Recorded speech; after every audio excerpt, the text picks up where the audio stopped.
आपल्यासोबत सुषमा अंधारे आहेत. ताई, तुम्ही भावूक झालात ज्या प्रकारे शेवटी उद्धव ठाकरे म्हणाले की जर जे आरोप केले जात आहेत ते आरोप जर तुम्हाला खरे वाटत असतील तर मी पक्षप्रमुख पदावरून जातो. अरे नाही प्लीज. भावूक झालेले आहेत. उद्धव ठाकरे बोंबा मारतायत की दही हंडी आम्ही साजरी करणारच. अरे कर की एकदा काय 100 वेळा कर. फक्त सगळ्यातल्या तळातल्या थरात तू उभा राहा आणि शेंड्यावरच्या थराला तुझा पोरगा आदित्य ठाकरे उभा कर आणि खेळ काय दही हंडी खेळायची.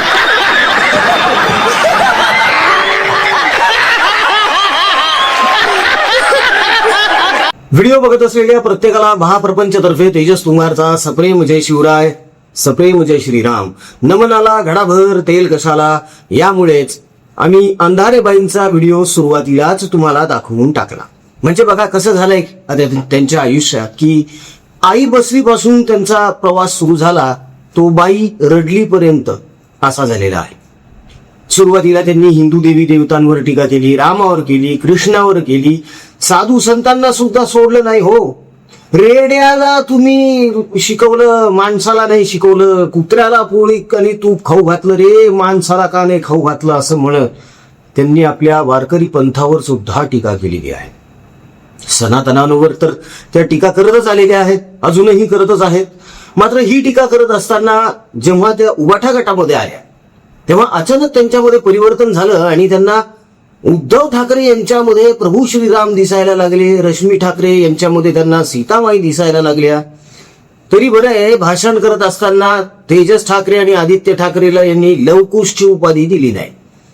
बरं, यांची ही जी रडारड आहे ही नेमकी कशासाठी आहे तर उबाठा गटाचे 6 खासदार फुटले आणि ते शिंदेच्या गटांमध्ये सामील झालेले आहेत.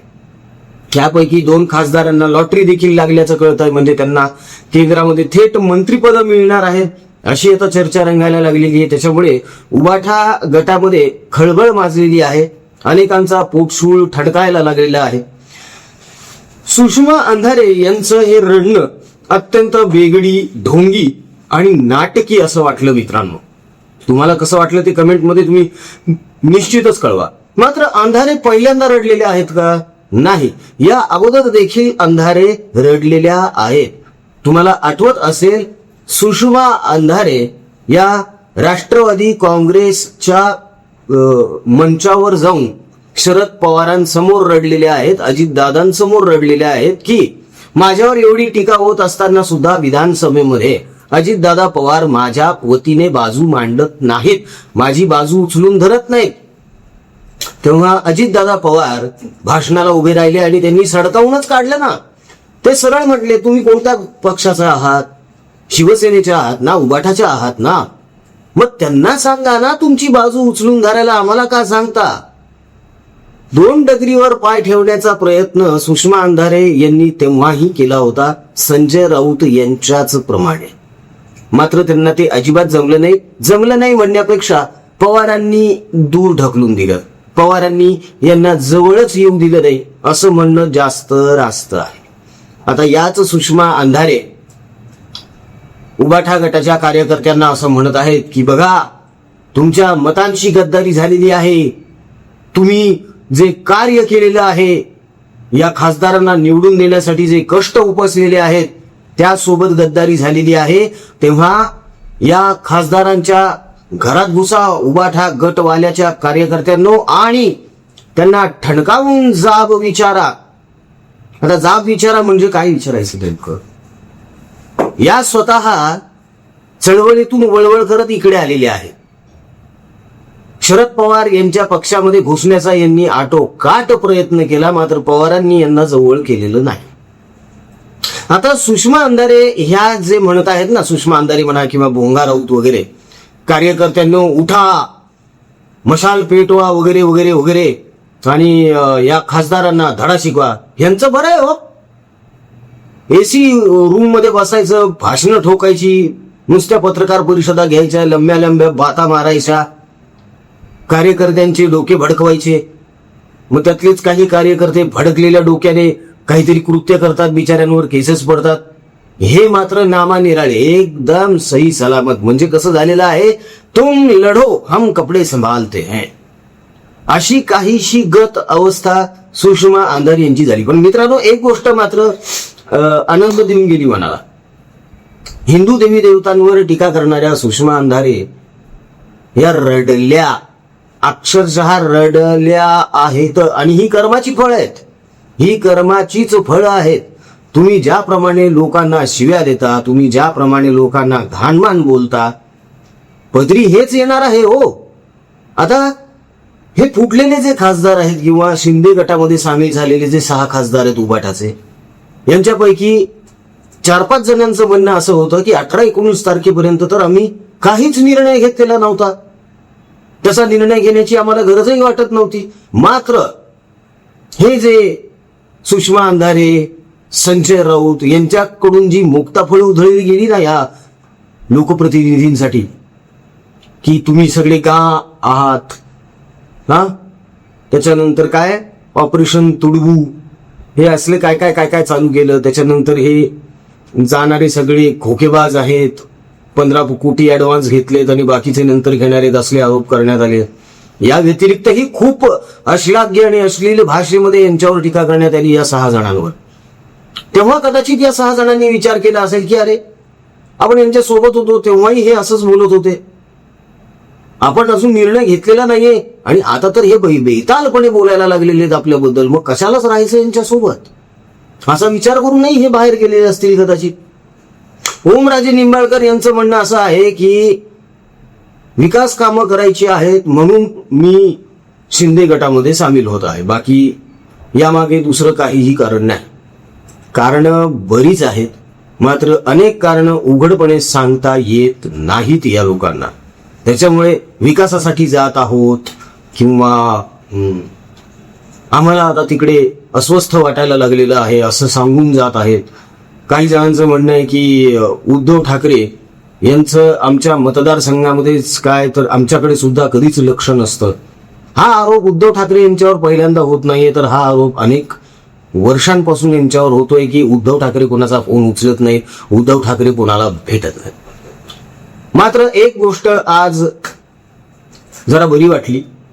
अर्थात ही काही फार अभिमानाची गोष्ट नाहीये किंवा स्तुत्य गोष्ट नाहीये की सुषमा अंधारे रडल्या, पण हिंदू देवी देवतांची टिंगल टवाळी करणाऱ्या, नवरात्रीच्या पावित्र्याला नावं ठेवणाऱ्या सुषमा अंधारे जेव्हा रडतात तेव्हा कुठेतरी असं वाटतं ना की ये तो होना ही था, आणि हे व्हायलाच पाहिजे होतं. कदाचित आता इथून पुढे सुषमा अंधारे आणखीही रडणार आहे. देव वेळ आणू शकतो ती त्यावर. ऍक्च्युली काय झालं माहितीये का की सुषमा अंधारे या उबाठा गटामध्ये आल्या आणि आल्याच त्यांना उपनेतेपद मिळालं. त्याच्यामुळे त्यांच्या आशा पल्लवित झाल्या, त्यांचा स्वाभिमान, त्यांचा कॉन्फिडन्स जो आहे, आत्मविश्वास तो दुणावला. त्यांना वाटायला लागलं की आता काय खासदारकी आणि आमदारकीचं तिकीट मिळेल, एकतर आमदार नाही तर एकतर खासदार, त्याच्यानंतर डायरेक्ट थेट मंत्रीच, अशी स्वप्न रंगवायला सुरुवात केली. मध्यंतरी दिवा स्वप्न बघितलं महाराष्ट्र राज्याची पहिली महिला मुख्यमंत्री बनण्याचं. काय पदरी पडलं, काय पदरी पडलं, काहीच नाही. सुषमा अंधारे यांना असंही वाटलं होतं की प्रियंका चतुर्वेदी यांच्याप्रमाणे आपल्याला मागच्या दरवाज्याने राज्यसभेवर पाठवतील, त्या पण आशा थोडीला मिळाल्या. म्हणजेच काय की एकंदर सुषमा अंधारे यांच्या हाती काहीही लागलेलं नाही आणि लागणारही नव्हतंच, कारण अंतर्गत विरोधच तितका जास्त. त्यात परत संजय राऊत हे तिथे बसलेलेच आहेत अजून नासधूस करण्यासाठी, आणि त्यात आता सुषमा अंधारे सुद्धा सामील झालेले आहेत. उरला सुरला उबाठा गट संपवायची सुपारी या दोघांनीही घेतलेली आहे. ढळढळीत सत्य हे कोणीही नाकारू शकत नाही मित्रांनो. तेव्हा अभी आगे आगे क्या होने वाला है वो भी देखना. चर्चा तर आता अशी आहे की उबाठा गटाचे आमदारही फुटतात आणि नगरसेवकही फुटतात. मग ह्या फुटाफुटीमध्ये हे दोघं जण कधी फुटणार तिथून मातोश्रीमधून हे बघणं जास्त गरजेचं आहे मित्रांनो. कदाचित जोपर्यंत पूर्ण उद्ध्वस्त होत नाही उद्धवराव तोपर्यंत कदाचित हे दोघं स्वस्थ बसणार नाही, असंच चित्र सध्या समोर येते. तेव्हा बघूया येत्या नजीकच्या काळामध्ये यांची आणखी रडारड काय होते ते. म्हणजे ज्याप्रमाणे उद्धव ठाकरे हे रडण्यासाठी आता प्रसिद्ध झालेले आहेत, त्याचप्रमाणे आता सुषमा अंधारे या देखील रडण्यासाठी प्रसिद्ध झालेल्या आहेत. बरं, यांच्या बाबतीमध्ये आधी आणखी एक महत्वाची गोष्ट जाणवली मला, ती सांगतो. आतापर्यंत आपण सुप्रिया सुळे यांना मानभावीपणा करतात असं म्हणत आलेलो आहोत. मात्र त्यांच्याही पेक्षा 2 पावलं पुढे जाऊन मानभावीपणा करण्यामध्ये सुषमा अंधारे अग्रेसर आहेत. हा, म्हणजे तुम्ही बघा ना, त्या जेव्हा केव्हा बोलतात तेव्हा असं लडीवाळपणे बोलायचं आणि हसत हसत बोलायचं की नाही का, हा हा हा हा हु हु हु. स्पष्ट शुद्ध स्वच्छ भाषेमध्ये तुम्हाला बोलताच येऊ शकत नाही का? सतत असा लडीवाळपणा करावा लागतो का? मानभावीपणा करावाच लागतो का? आणि यातून सिद्ध काय होतं की तुम्ही फार चांगले आहात, तुमचे विचार फार चांगले आहात? अजिबात नाही. सुषमा अंधारे ह्याचा भाऊ रत्नाकर शिंदे केजमध्ये कला केंद्राच्या नावाखाली कुंटणखाना चालवत होता. त्याला जिल्हाध्यक्ष बनवलं अंधारेंनी. त्यानंतर जेव्हा हे प्रकरण बाहेर आलं, वाचा फुटली, तेव्हा त्याला हाकलून देण्यात आलं आणि परत घेण्यात आलं जिल्हाध्यक्ष पदावरच. हे तर यांचं महान कार्य आहे. अशा लोकांकडून अपेक्षा तरी काय करायच्या मित्रांनो. पण हीच कर्म जी आहेत ना, ती आडवी येणार आहेत आणि म्हणूनच ही रडारड चालू आहे. मित्रांनो, गेल्या काही दिवसांमध्ये, आठवड्यामध्ये आपल्या परिवाराच्या टीमने बऱ्याच ठिकाणी दौरे गेले, बऱ्याच जणांच्या भेटी घेतल्या, बऱ्याच रुग्णांना आपण भेटलेलो आहोत. परिस्थिती अत्यंत गंभीर आहे मित्रांनो, भीषण आहे. दुष्काळ तर टिपेला पोहोचला. म्हणजे इतिहासातला हा फक्त दुसरा दुष्काळ आहे जून मधला, की जून पूर्ण कोरडा चालला आहे. हे कशामुळे होतंय? आपण झाडं लावायला कमी पडतोय. म्हणूनच तर आपण वृक्षारोपणाची मोहीम हातात घेतली ना, अनेकांनी त्याला प्रतिसाद दिलेला. पण दुष्काळी भागामध्ये जेव्हा फेरफटका मारला आम्ही किंवा त्या लोकांचे दुःख जाणून घेतले ना, कमाल. म्हणजे डोळ्याला धार लागली मित्रांनो. तेव्हा त्या दुष्काळग्रस्तांसाठी आपण काही करू शकतो का असा विचार मनामध्ये आलेला आहे. पाणी टंचाई इतकी भीषण झाली की मित्रांनो, गावांमध्ये सुद्धा टँकर मिळत नाहीयेत. शहराचं तर सोडा, शहरातल्या सगळ्या विहिरी आटलेल्याच आहेत, गावामध्ये सुद्धा मिळत नाही. अशी भीषण परिस्थिती. अशा परिस्थितीमध्ये आपल्या या हिंदू माता बंधू भगिनींना धीर देणं, आधार देणं, त्यांची मदत करणं, त्यांच्या गरजा भागवणं हे आपलंच कर्तव्य आहे. तेव्हा आपल्या परिवाराच्या माध्यमातून आपण हे जे सत्कर्म सुरू ठेवलेलं आहे यामध्ये निश्चितपणे आपला सहभाग असू द्या मित्रांनो. आपलं योगदान निश्चितपणे असू द्या. जीपे, फोनपे क्रमांक आपल्याकडे आहेत. त्यावर आपल्या इच्छेनुसार, मर्जीनुसार या कर्करोगग्रस्त रुग्ण, त्यांचे नातेवाईक आणि दुष्काळग्रस्त आपल्या शेतकऱ्यासाठी जर काही फुल न फुलाची पाकळी म्हणून मदत करता येत असेल तर निश्चित करा. बाकी आजचा व्हिडिओ कसा वाटला कमेंटमध्ये आम्हाला निश्चित कळवा. आमचा कमेंट बॉक्स तुमच्या मतांचा नेहमी आदरच करत आलेला आहे. व्हिडिओ आवडला असेल तर लाईक करा, कमेंट्स करा, शेअर करा आणि हो, व्हिडिओला चॅनलला सबस्क्राईब सुद्धा करा. जय हिंद, जय महाराष्ट्र, वंदे मातरम, जय श्रीराम.